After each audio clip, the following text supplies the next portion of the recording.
I mean, if you look at it from the back, it almost looks like a spaceship, right? Pretty cool.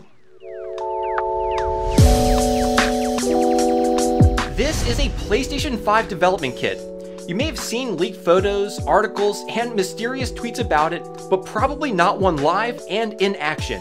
That is until now.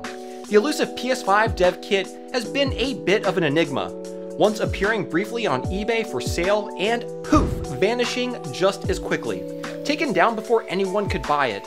So much mystery has surrounded this device, but today I'll be shedding light on this rather stunning and quite frankly gargantuan development kit for Sony's latest gaming console, the PS5. Let's take a look.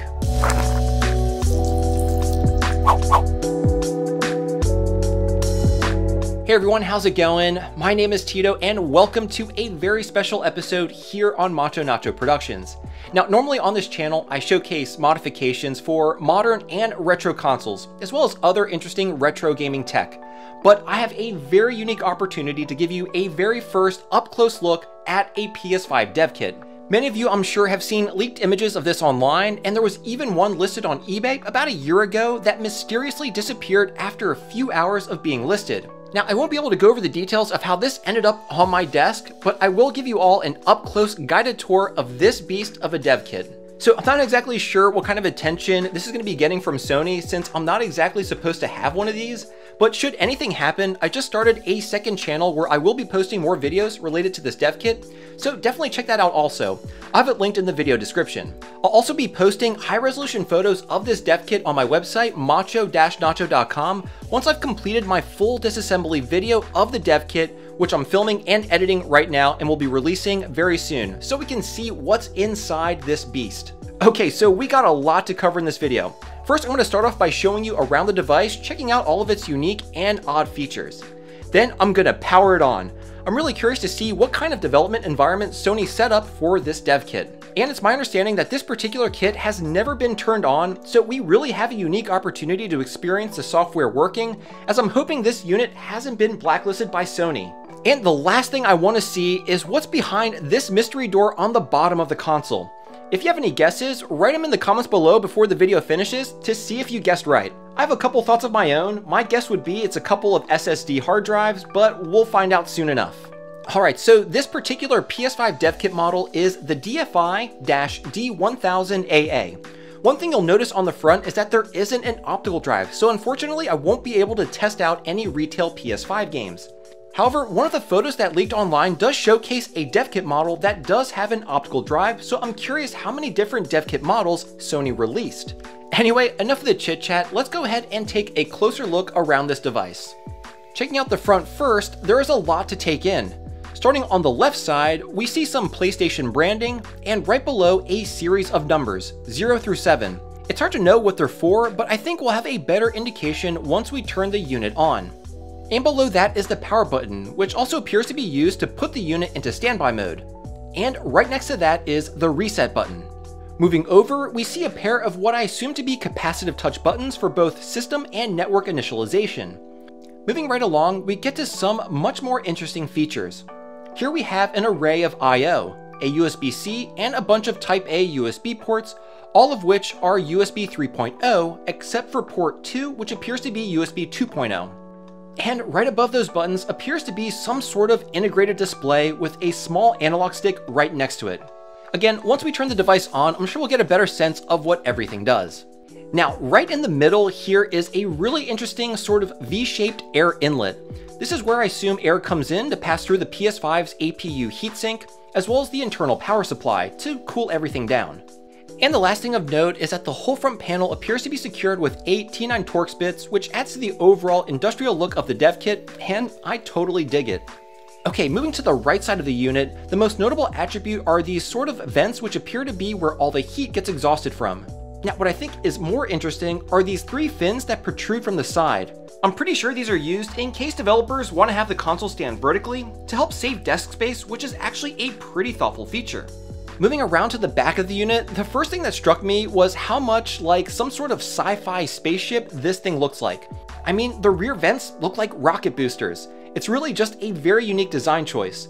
I'm not sure who thought up this design at Sony, but I think it's really cool that they went through the trouble of making this thing look really out there instead of just doing a boring old box. Anyway, here we can see the dev kit label, with its model number and other extraneous information. And don't mind the blue painter's tape, I put it there to cover the serial number and other identifiable information for obvious reasons. Now, right smack in the middle is the IEC port for plugging the unit to power using the included cord. To the left, we have two Ethernet ports labeled Developer LAN and the other just LAN.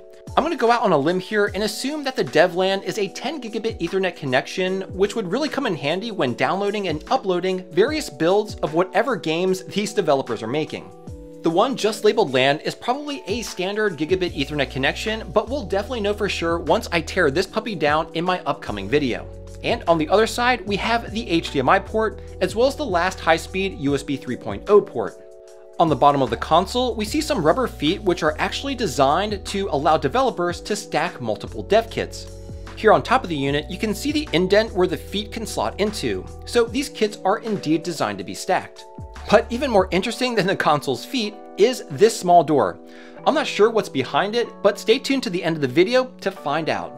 Okay, so the moment we've been waiting for. What happens when we turn this thing on? I honestly don't know what's going to happen. We're going to be experiencing this together. So here goes nothing. All right, so now I'm going to plug in the HDMI. All right, so the HDMI is plugged in. Now let's plug in power. Here we go. Moment of truth. Okay, so it actually just kind of powered on by itself. We got a little status light illuminated here. Oh, okay, we got something here on screen. Well, here we got a couple things to look at. What firmware version we have and the SDK we're using. Okay. I'm gonna try and power it on again. Oh, okay, there we go, we got something. So powering on, SoC, so the system on chip, so the thing is powering on. And I have the controller it came with here. So far, nothing is on. Okay, I got a PlayStation logo on screen, on my capture card. Oh, there it goes. Oh, okay. Okay, so this is kind of starting up like a normal PS5. Okay, I haven't paired this controller yet, so I probably gotta plug it in through USB. So I'm just gonna plug this in to one of the USB ports in the front. See if we can pair it that way. I'm gonna do it through the 2.0 port. There we go, controller is paired. I think I can unplug it now. I'm gonna hit OK. So this looks like a retail, okay, now this is totally different. Okay, so here we got some information. I'm gonna probably blur most of this out. We got a hard drive, which has 2,200 gigabytes. Oh, wow.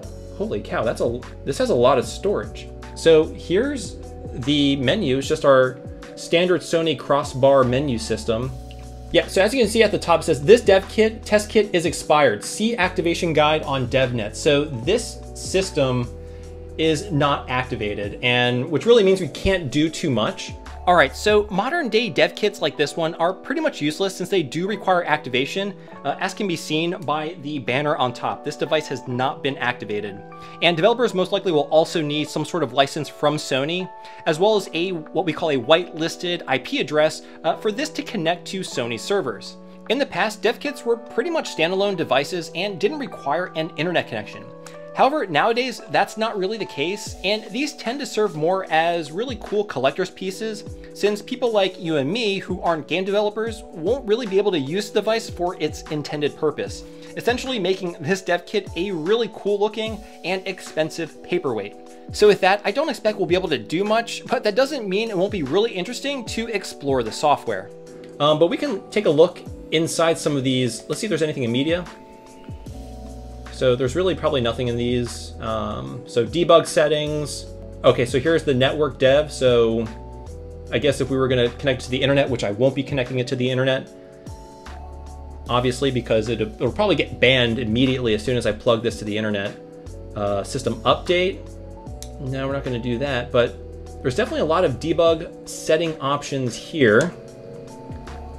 App library, so there's nothing there. So workspace, can't start game or app, okay. You know, this has never been turned on, so nothing has been loaded to it. So this is kind of like a blank slate. Storage, let's take a look at that again. So we have 2.4 terabytes of memory. So that's really cool. So this actually has a ton of internal memory, which we will be taking a look at once I do disassemble this entire unit. Again, really probably the thing that people will be most interested in is these debug settings. I'll have photos of all this. I'll do screenshots of a lot of this and put it onto the Macho-Nacho website. Again, I'll have that linked in the video description, but you know, this is pretty interesting. Yeah, I'll be sure to post photos of this. Yeah, if there's anything in particular you want me to capture, do a screen grab of, leave me a comment down below and I'll do my best to do that for you guys. Activation. So obviously this is the activation here. I can't do it from the host because I'm not connecting this online. I don't have a USB key. That was actually something that was told to me, was that you can actually plug in a USB thumb drive and that would be used to sort of activate the unit. So yeah, unfortunately this really can't do much because it doesn't, it's not been activated. And really you'd have to connect it online or maybe sign up and get a developer license and maybe they'll send you an activation USB thumb drive, but again, I don't have that. So yeah, pretty interesting. Okay, well, that covers the software side of things, and as expected, there really wasn't much we can do, though it is still super interesting. But now we have one thing left to do, and that is to check out what's inside that secret door on the bottom of this unit. All right, so let's check out what is in that door on the bottom of the console. Oh gosh, this is heavy. Oh, gotta go on the bottom. Okay, so we got 3 Phillips head screws here, so let's go ahead and take them out. All right, so what do y'all think is under this thing? Last chance to put a guess in the comments. Okay, moment of truth. Ta-da! Okay, so actually there's nothing in here. Okay, so it's just kind of like a retail unit. There's a expansion for a SSD. Okay, so I was completely wrong. I thought maybe there would have been multiple SSDs in there, but that is definitely not the case. So kind of anticlimactic. There is a human hair, but maybe this is the human hair of the person who made this dev kit. Yeah, how did that get? It was actually really stuck in there too. All right, well, that, ladies and gentlemen, is the very first up close and personal look at the PlayStation 5 dev kit. I have to say, I really love the design. It's just so different from a regular retail PS5 console, and honestly, I'm not sure which one I like more. Anyway, if this is your first time visiting the channel, I just want to thank you for stopping by, and I really hope you enjoyed this video. If you did, check this video out here, because if you like this one, I know you'll love that one too. And as always, thank you so much for watching, and I'll see you all next Thursday.